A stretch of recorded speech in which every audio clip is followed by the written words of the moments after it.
ஆலமரத்து புல்லுருவி இதை நீங்கள் எதற்காக பயன்படுத்துறீங்கன்னா, குழந்தை பிறக்காமல் இருக்குது பார்த்தீங்களா, அவங்களுக்கு நீங்கள் ஆலமரத்தோடைய புல்லுருவியும் அதோடைய இலையும் நீங்கள் லைட்டாக அரைச்சி நீங்கள் ஒரு 3 வருடம் நீங்கள் பிடிச்சி கொடுக்கலாம். பூஜை செய்து கொடுங்க.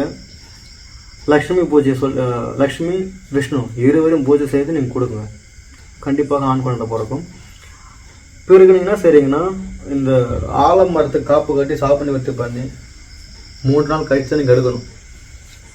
எடுத்துட்டு அந்த புல்லுருவியை புடம் போட்டுடுங்க.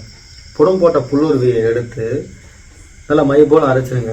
அரைச்சிட்டு புழுங்கு, ஜவாது, கருமுத்தன் சாறு, அந்த இலை சாறு, பேய்கரும்பன் சாறு, இது எல்லாத்தையும் நல்லா குழைத்து நெத்தில் வைங்க. போதும். அப்படி வச்சிங்கன்னா முதலாளி, பிறகு அரசு வேலை செய்கிறவங்க, பெரிய பெரிய தொழில் அதிபர்கள் அனைவரும் உங்கள் வசியமாவாங்க. இதை தான் இந்த அரசியல் அதிபர்கள் இதை வச்சுப்பாங்க.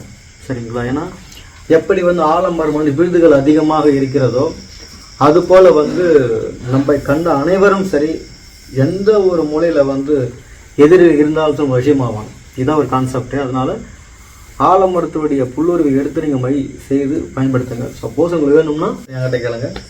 நன்றி.